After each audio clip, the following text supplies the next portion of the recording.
Good morning, or shoot, good afternoon, and welcome to episode 3 of Coach's Corner. This week we've got basketball coach, English teacher Rico Anchetta with us. We've got choir teacher, former basketball coach, bowling coach, Justin Wisnes with us as well. And we have Missy Widmann, teacher coach from Challenger High School out in the Bethel School District, but also a doctoral student that specializes in neuroscience. And that's what we are discussing today. The three of us one night at a football game started talking about a book called The Talent Code by Daniel Coyle. And it was all about myelination and all about building those circuits and getting better at your craft. And so we got to reading it, and we're bouncing ideas off each other and trying to figure out what we can do to improve. Missy is going to give us a little bit of a background, because I don't specialize in this, because I'm a video production wrestling coach. So I'm going to hand it off to Missy, and she's going to talk about myelination. Yeah, so great question, by the way, and it's something that in education we oftentimes don't think about, when really myelination is learning. Myelination is basically the structure that surrounds the axon of a neuron that allows a signal to get sent. So every thought, every movement would not happen if you did not have myelination. When a baby's born, it has a lot less myelination at age 1 day than it does at age 1 year.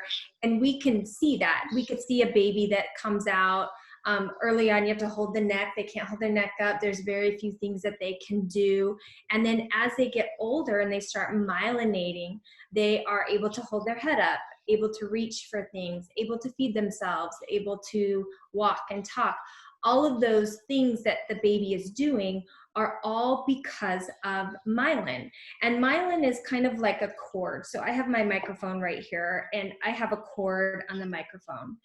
If I did not have the coating that's around that cord, you can imagine that microphone wouldn't be very effective.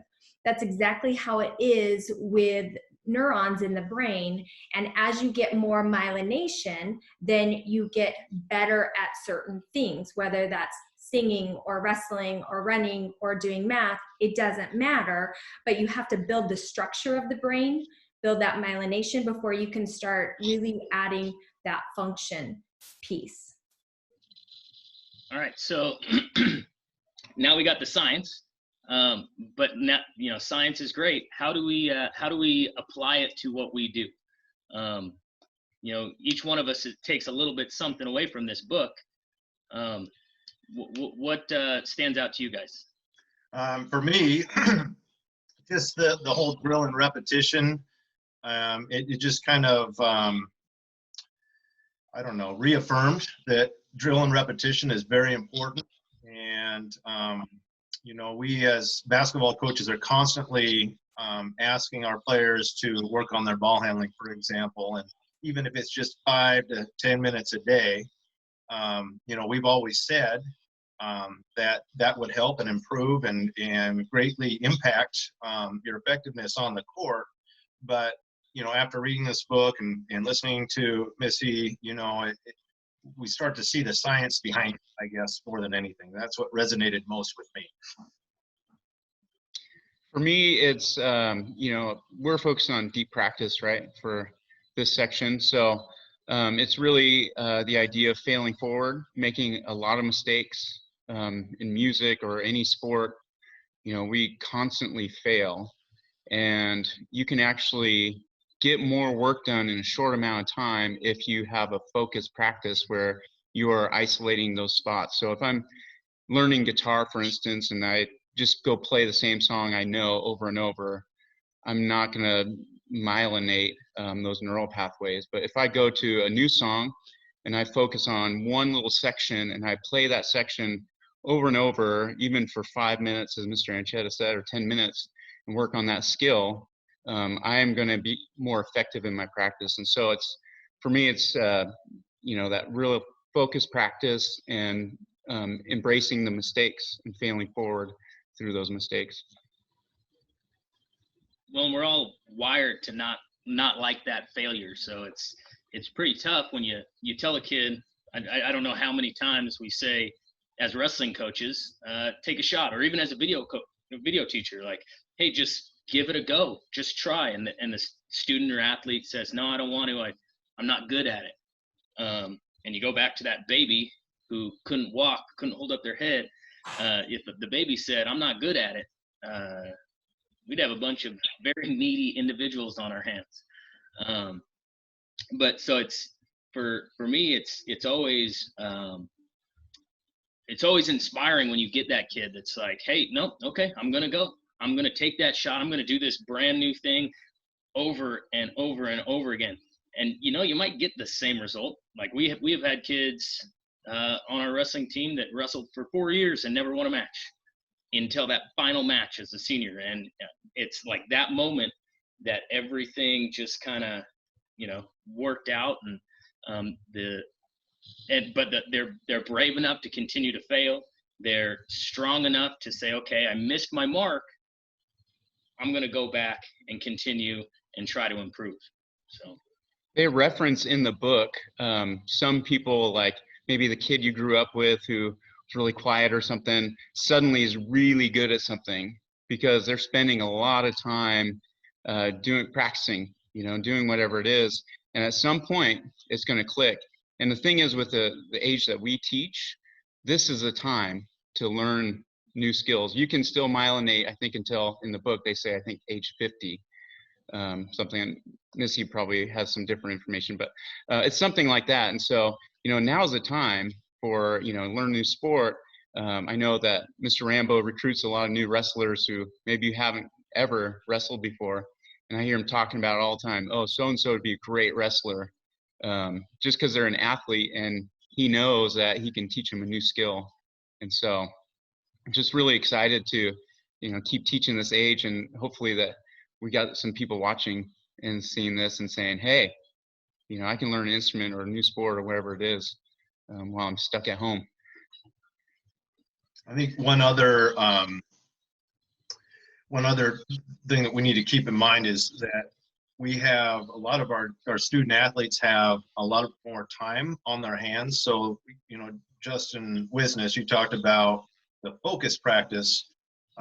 This is a great opportunity for a lot of our students or student athletes to work on particular skills that they might need the practice. So in other words, like in basketball, a lot of times we'll talk to players who we think would benefit from changing their shot, their form on their shot. And it's hard to find time for that kind of focused practice while we're doing spring basketball, or, they're still playing with their AU teams and that sort of thing, where right now they can put in some time to work on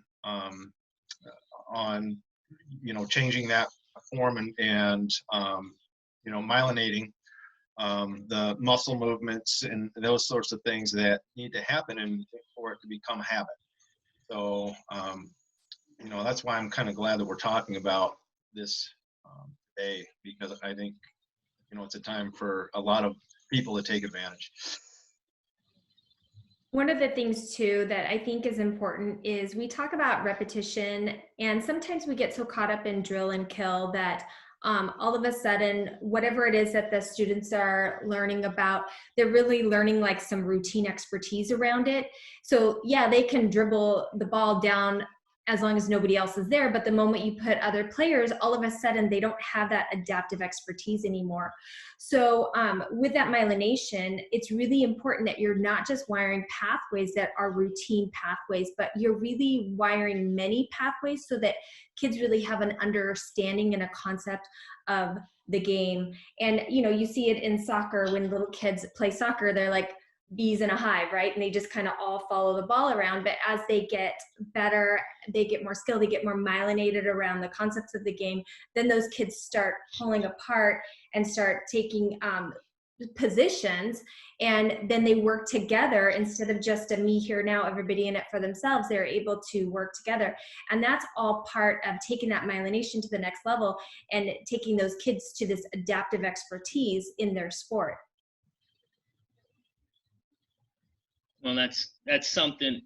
Those are the things you want to be able to bottle and show and give to each kid, and try to, if you could do that as a coach, man, you'd have some phenomenal programs, and we'd be putting out some great athletes. If you can get them to understand that, hey, it's all part of that. It's all part of building. It's part of that process. And let's keep rolling. Let's keep failing and getting better. But that brings me to Mr. Zentz's grit grid for the week. Each week we're trying to add student athletes from Rogers High School that are doing the gritty work, the things that people don't want to be doing right now, but they're trying to improve. They're trying, in this instance, trying to myelinate and improve their skills and be better for their teams next season, whether it's in the fall, whether it's in the winter, or just be the best they can be right now. We've got 2 inductions for this week onto the board. We have Kylie Lundgren. She's training. She's always working, trying to push herself. Last week, this is impressive. She got on a bike with her dad, 2 separate bikes, not a tandem situation, right? And she rode from Yelm to Mount Rainier and back. That's over 100 miles round trip. That's more than I've ever done in a single day. I think that's half of the STP, Seattle to Portland. And so she's just working, staying sharp, trying to stay as fit and physically active as possible. And then we've got Abigail Atkins, who has been chomping at the bit to get some work in for track and cross country. And the moment that the district opened back up the fields for athletes and for the community, she was the first one on the track, running repeats and working on her skills with her brother and whoever else was there to help. So well done, Kylie, Abigail. You guys are what this is about. This is Ram Pride and way to get it done. So thank you once again, Rico, Justin, and Missy, for joining us here on this episode of Coach's Corner. It's fun. Hopefully we can break down the rest of the book later on in life. A little bit of, part 2 is looking at that ignition. What is that moment? Is this virus, is this quarantine the ignition that could spark some great athletes, some great change in our community? And then that master coaching piece. How can we as coaches, teachers, be better for our students? So thank you very much, and fight on. Thank you. Thank you.